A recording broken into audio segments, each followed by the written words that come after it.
अस्सलाम वालेकुम। तो आज हम एक ऐसे शख्स की कहानी उनकी जुबानी सुनेंगे जिसने इस्लाम कबूल किया। किस वजह से, किस लिए इस्लाम कबूल किया, आज उनकी ही जुबानी सुनते हैं। तो चलिए वीडियो को स्टार्ट करते हैं। क्योंकि दीन की, इस्लाम की बात हो रही है तो अल्लाह का नाम लेकर वीडियो को स्टार्ट करते हैं। अल्लाह अकबर। अस्सलाम वालेकुम रहमतुल्लाहि व बरकातुहू। कई हजरत ये बोल रहे थे कि भाई आप इस्लाम क्यों कबूल करें, उसके बारे में कुछ बताओ। तो देखो भाई, मेरी बचपन ऐसी गुजरी जो कट्टर हिंदू वो टाइप पे गुजरी है। हालांकि मेरे को बचपन से लेकर जब मेरे को इस दीन की दावत नहीं मिली, जब तक मेरे को इस्लाम के खिलाफ मुसलमान बोले तो नफरत रहती थी। नफरत इसलिए रहती थी कि मुसलमान जिस गाय को मैं माता जो मानता था वो गाय को काट को खाते हैं, इसलिए मुसलमान बोले तो मेरे को सख्त नफरत रहती थी। हालांकि मेरे को इस्लाम कबूल करने का वजह एक लड़की है जिससे मैं मोहब्बत किया करता था। वो लड़की की वजह मेरे को दीन इस्लाम मिला। मैं भी ये सोचा है कि वो लड़की को जैसे मुसलमान मेरी गाय माता को काट के खाते हैं, तो मैं इस तरह सोचा और एक लड़की को ऐसा फंसाऊं जो उनसे मैं मोहब्बत किए करता हूँ, ऐसा बोल के उनको फंसा के उनको शादी करके उनको ऐसे टार्चर करो जो मुसलमान मेरी गाय माता को काट को खाते, इसी तरह उनको टार्चर कर करके उनको मारूं। वो मेरे दिल में था। तो हालांकि जो वो मेरा मिशन था वो मिशन सक्सेसफुल हुआ था समझो। तो हालांकि वो मुस्लिम लड़की से मेरी मोहब्बत हुई। मोहब्बत होने के बाद, सच्चे दिल से बता रहा हूँ, मोहब्बत होने के बाद सबसे पहले मेरे माँ बाप को बताया, नहीं बताया बोल के नहीं, डायरेक्ट मेरे माँ बाप को बताया। हालांकि मेरे को वो लड़की पसंद है। अल्हम्दुलिल्लाह मेरे माँ बाप भी मदद करे समझो।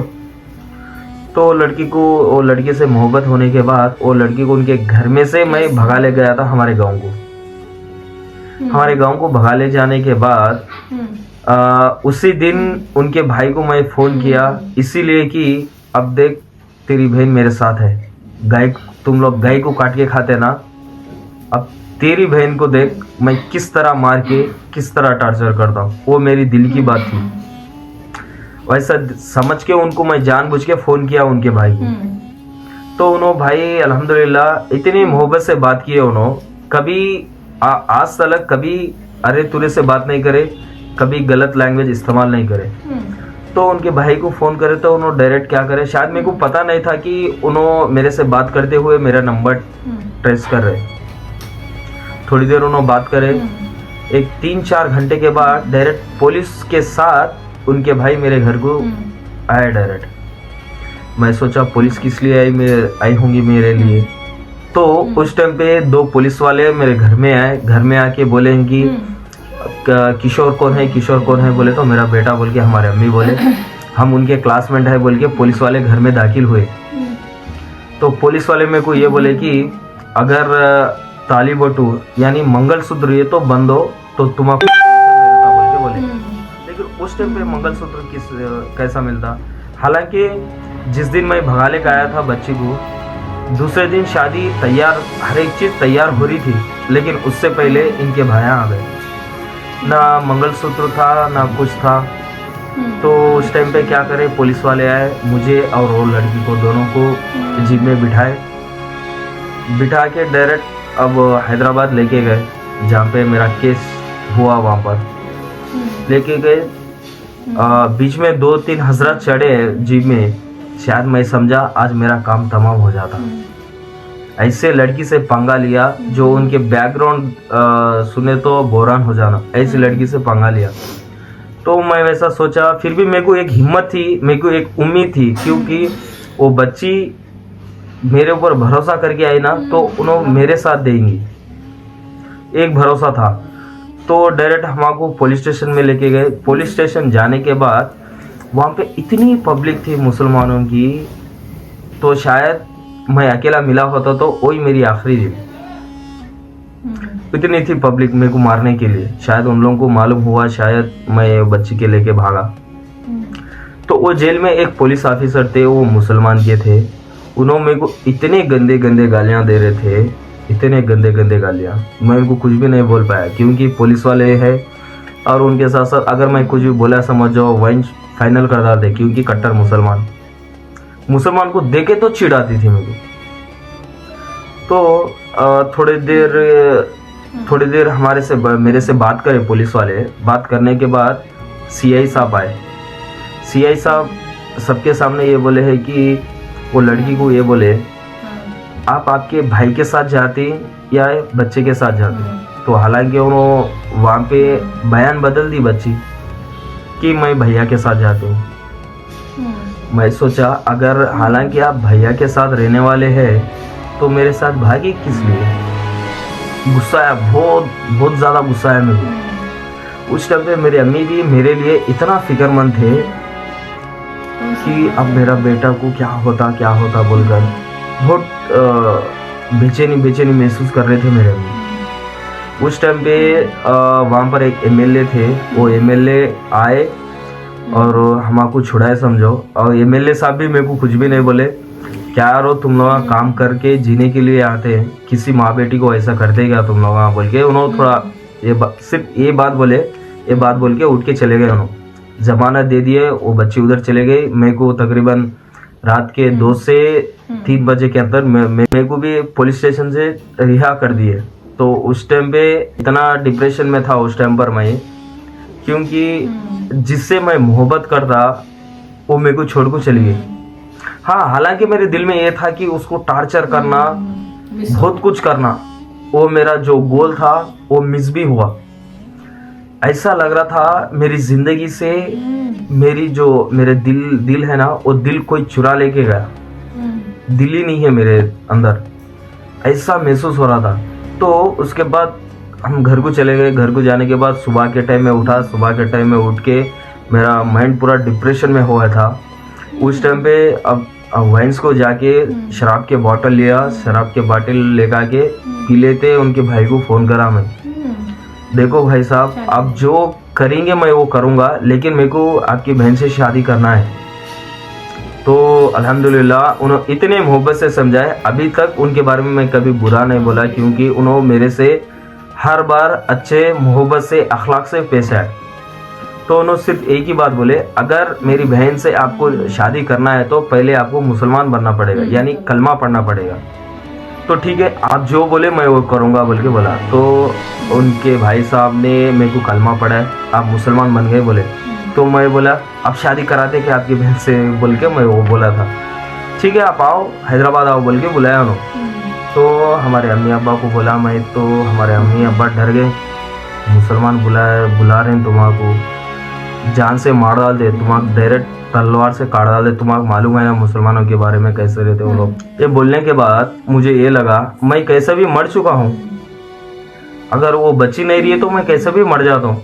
मोहब्बत बोले तो उस टाइम पे याद आ रहा था मेरे। तो मैं क्या करा, किसी की बात नहीं सुना, मैं माँ बाप को छोड़ दिया, सब कुछ छोड़ के मैं हैदराबाद चले गया। मैं सिर्फ जेब में 500 रुपये लेके गया। मैं जाने के बाद डायरेक्ट उनके भाई से मुलाकात हुई। अल्हम्दुलिल्लाह सुम्मा अल्हम्दुलिल्लाह, उनके भाई इतना मोहब्बत से मुझे गले लगाए, वो मेरे को तो अभी तक याद है। उनके बारे में मैं बड़ा ही इसलिए बोल रहा हूँ कि उन्होंने मेरे से कभी गलत सलूक नहीं करे, कभी नाराज गुस्सा नहीं हुए, इसलिए उनके बारे में अच्छा ही बताना पड़ा। तो उन्होंने क्या करे, उनसे मुलाकात होने के बाद हैदराबाद में और एक हजरत रहते हैं, उन्होंने भी इस्लाम कबूल करे सो है। तो उनके पास लेके गए मुझे। लेके जाने के बाद वो हजरत मेरे को ये बोले हैं कि आपका नाम पूछे, तो मेरा नाम डप्पू किशोर बोल के बोला। बोलने के बाद उन्होंने ये बोले हैं कि क्या आप वो बच्ची से मोहब्बत सच्चे दिल से कर रहे थे आप? तो मैं बोला हाँ सच्चे दिल से किया मैं। तो थोड़ी देर वहाँ पे बातचीत हुई। बातचीत होने के बाद मेरे दिल की बात जो भी है मैं उनको बता दिया खुला, क्योंकि उन्होंने एक अल्फाज यूज़ करे, क्योंकि मैं भी पहले हिंदू था, यानी मैं पहले रेड्डी था, उसके बाद मैं ईमान लाया हूँ, इस्लाम कबूल करा। तो मेरे को एक हिम्मत आई, तो ये हमारे बंदा मेरे को कुछ नहीं कर सकता। तो उनके ऊपर भरोसे से मेरी जो भी कहानी है उनको बता दिया मैं। बताने के बाद वो हजरत क्या करे, मुझे 3 दिन के लिए जमात में भेजा।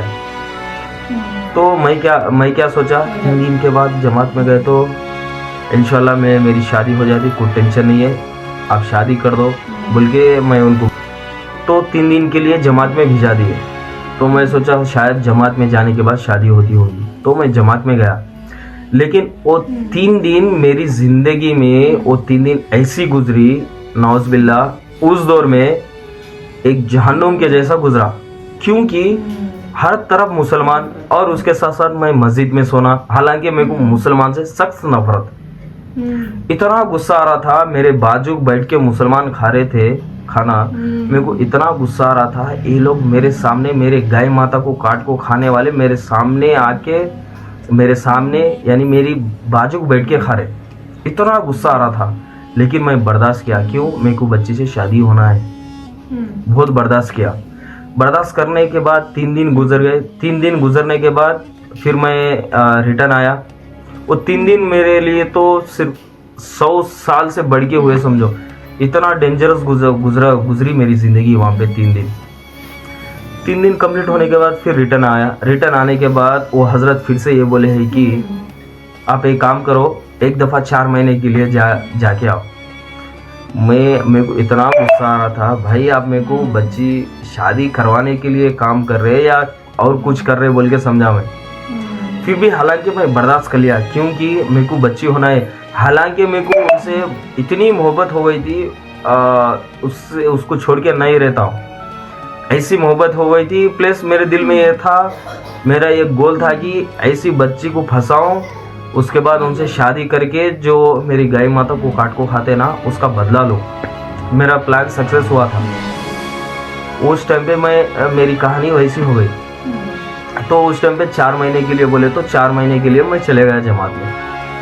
वो 4 महीने में 2 महीने ऐसी ज़िंदगी गुजरी मेरी, हर वक्त बच्ची की ख्याल, हर वक्त। मैं कभी इस्लाम के बारे में जानने की कोशिश ही नहीं किया, क्योंकि अब 4 महीने गुजर गए, समझो, बाद में मेरी शादी हो जाती, मेरे को टेंशन नहीं है, ऐसा समझा था। 4 महीने वैसे गुजरी। एक दफ़ा एक हजरत जो बड़े बुजुर्ग थे, असर या मगरिब के टाइम में जब मैं मस्जिद में था, उन्होंने बुला के समथिंग उन्होंने क्या पढ़े अल्लाह बेहतर जाने, पढ़ के मेरे सिर पे फूके, समझो। फूकने के बाद मेरे को मेरे दिमाग से बच्ची का ख्याल ही निकल गया पूरा। तब से मेरे को दीने इस्लाम के बारे में जानने का जज्बात पैदा हुआ मेरे दिल के अंदर। तो हर वक्त, उस टाइम से हर वक्त दीनी इस्लाम क्या है वो पूरा सोचने लगा मैं। जो हालांकि जो दीन न्यूज़ रिपोर्ट में और लोग जो इस्लाम के खिलाफ जो बातें करते हैं, तो इसमें उसमें बहुत ज़्यादा फ़र्क दिखा मुझे। तो मेरे को अभी ज़्यादा ख्वाहिश लगी कि और ज़्यादा मालूम करो असल दीन इस्लाम है क्या। अल्हम्दुलिल्लाह वो 2 महीने में 20 सूरे सीखा और चंद दुआएं वगैरह वगैरह और नमाज का तरीका वगैरह, सिर्फ 2 महीने में। मेरे को इतना अच्छा पसंद आया मेरे को, जो हजरत मेरे को समझा के बोल रहे थे। तो उस टाइम पे मेरे को दीन इस्लाम के बारे में जानने के लिए बहुत बेचैनी रहती थी उस टाइम पर। तो अल्हम्दुलिल्लाह वो 2 महीने सच्चे दिल से इस्लाम को स्वीकार किया मैं, इस्लाम क्या है। तो मेरा 2 महीने कंप्लीट हो गए। मैं सोचा अभी गुजारूं, लेकिन पैसे नहीं थे। हालांकि मैं घर से निकला था 500 रुपये, जमात में 4 महीने का खर्चा आया, एक जने को 25,000, लेकिन उसमें मेरा 1 रुपया खर्चा नहीं था। मैं 1 जोड़ कपड़े लेके घर से निकला था जो मैं पहना हुआ था। जमात में पैसे वो लोग बन लिए, कपड़े भी खुद वो लोग दिए, इतनी मोहब्बत से रखे। लेकिन कभी मेरे को तू लंबाड़ा है, तू हिंदू है बोलकर कभी एक हजरत भी नहीं बोले मेरे को। हालांकि मैं पिया हुआ पानी को वो झूठा कर को दिया, सो पानी वो लोग पीते थे। तभी समझ गया इतना मोहब्बत मिलने के बाद कोई दीन इस्लाम को छोड़ को जा भी नहीं सकता। तो मेरा 2 महीने कंप्लीट हो गए। 2 महीने कंप्लीट होने के बाद फिर मैं रिटर्न आ गया। तो उनके भाई से मेरी बातचीत हुई। बातचीत होने के बाद वो बच्ची से भी मेरी बातचीत हुई। तो हालांकि वो बच्ची का बयान उसके बाद पलट गई। वो बच्ची ये बोलने लगी कि अगर आप मुझसे शादी करना चाह रहे तो आपके माँ बाप से कोई रिश्ता नहीं रखना और आपके माँ बाप से बातचीत नहीं रहना, मेरे साथ ही रहना। तो देखिए मैं मेरे माँ बाप को छोड़ के बच्ची के लिए इस्लाम कबूल किया, सिर्फ बच्ची के लिए। लेकिन इस्लाम मुझे ये सिखाया है माँ बाप का दर्जा इस्लाम में क्या है। माँ के कदमों के नीचे जन्नत है, बाप जन्नत का दरवाजा है, बीवी का कोई वैल्यू नहीं है। हालांकि वो माँ बाप के नजरों में अपने जो हक है माँ बाप, उनके नजरों में बीवी कुछ भी नहीं है वहां पर। तो यहाँ जन्नत को छोड़ के इस लड़की के पीछे मैं नहीं जा सकता। तो मैं सिर्फ एक ही बात बोला, हालांकि मैं आपके लिए इस्लाम कबूल किया, आपके लिए माँ बाप को छोड़ा, लेकिन मेरे को दीन इस्लाम में अगर माँ बाप को छोड़ा तो मैं इस्लाम कबूल करके कुछ फायदा नहीं है। तो उसी टाइम पे ये बोला, तू गई तो तुम्हारे से 1000 लड़कियां मिल सकती मुझे, लेकिन मैं माँ बाप को नहीं छोड़ूंगा, क्योंकि दीन इस्लाम मेरा इजाजत नहीं देता। क्योंकि उस टाइम पे मैं पक्का मुस्लिम, यानी मेरे दिल से मैं ये सोचा कि पक्का मुसलमान हूँ। कुरान मेरे दिल में उतर गया। अल्लाह को फजलो करम से अल्लाह को मैं समझा, अल्लाह कैसा है, दीन इस्लाम कैसा फैला, पूरे सहाबा इकराम के बारे में, नबियों के बारे में, और दीन इस्लाम के रूल्स किस तरह रहते, हर एक पार्ट व्यू हर एक समझा। मैं समझने के बाद वो लड़की को छोड़ दिया। छोड़ने के बाद तब मैं घर को गया। घर को जाने के बाद हमारे वालिदा ये पूछे कि क्या वो बच्ची से आपकी निकाह हो सकती है, क्या करते, बोले क्या वो बच्ची से आपकी निकाह, बोले तो मैं ये बोला अब्बा अम्मी वो बच्ची का इंतकाल हुआ। मेरे को इसलिए झूठ बोलना पड़ा कि मैं इस्लाम कबूल करने के बाद भी मेरे को वहाँ पे धोखा मिला। तो मेरे माँ बाप क्या सोचते थे वहाँ पर, देख मुसलमान ऐसे रहते हैं, वो धाक नहीं रहना, इसीलिए मैं वो बच्ची को, उन्होंने जिंदगी थी लेकिन उनको मार सटा मैं, क्योंकि ये धब्बा मुसलमानों पर नहीं लगना चाहिए।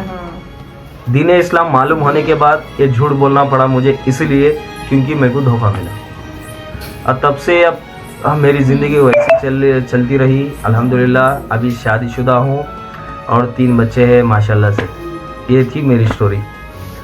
तो देखा आपने इनकी स्टोरी, उनकी ही ज़ुबानी, किस मकसद से उन्होंने इस्लाम कबूल किया। लेकिन अल्लाह तो अल्लाह है, हम जैसा सोचते हैं थोड़ी ना होता है, जैसा अल्लाह चाहता है वही होता है। इनको हिदायत मिलनी थी, इनको हिदायत मिल गई और अच्छे से उनका निकाह भी होगा माशाल्लाह से। इनके 3 बच्चे, मैं इनके लिए या इनके हक में दुआ करती हूँ कि ज़िंदगी अच्छे से बेहतर और दीन पर चलें, कि इनको अल्लाह तौफीक दे, इनकी मदद करे।